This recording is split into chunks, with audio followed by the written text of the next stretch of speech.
रघुनाथपुर इलाकार जने जुआन पिला पोड़ा पदर बालकृष्ण महारणा तैयार कर 8 फुटिया कठो इतले से निजर ना लिम्का बुक ऑफ रिकॉर्ड दर्ज करवा के आस रखिछन।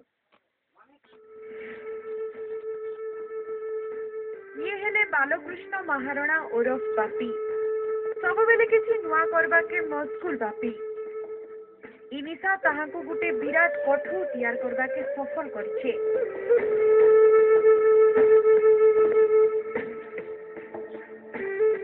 गुटे मास परिश्रम करबार बाद से बनै पारिछन 8 फुट 5 इंच लंबा 3 फुट 1 इंच उचा और 5 इंच उचा कि गुटे क्विंटाल ओजन रो कठो।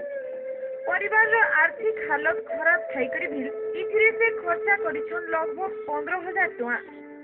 यादे इथिला कि से लिम्का बुक ऑफ रिकॉर्ड थी ना दर्ज करवा के आस रखिछन।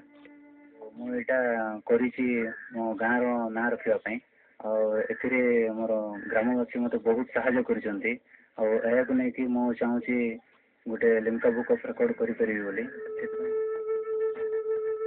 बालकृष्णकर बुआ पद्मलोचन महारणा काट काम करी करी पेट पोषिछन हेले ई चाल घरे रहुतबार परिवार लोके सब बेले साथ देइछन बापिंकु एंता कि काम लागी बुआ मा भी बापिंको रूप रे गौरव करिछन सेफाले गाँ लोके भी बापिंको रूप रे भरसा रखिछन।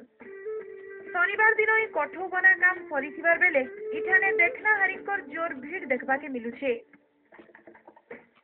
हम तो गरीब लोग आगे हमर आउ किछि आर्थिक साहाय्य नहीं सरकार तरफ जदि कौन साहाय्य मिलता आउ आगू को पिला जाता मोर एति अनुरोध। आज से जो अक्लांत परिश्रम करे आर्थिक परिस्थिति सच्छलता नथिबा सत्वे से जो एते बड़ काम कर देखैछन्ती ये किछ कम खुशीर कथा न कि कम गौरवर कथा न। कोरापुट बागी छुटिया जगह ने थिबारी जुआन पिलांकर मेहनत आके सफलता आनबा बोली सबकर आशा और भरोसा। जयपुर नु कैमरा पर्सन मनोरंजन कर संगे Pramod Patnaik report connect TV. Mahabharat Gandhari 100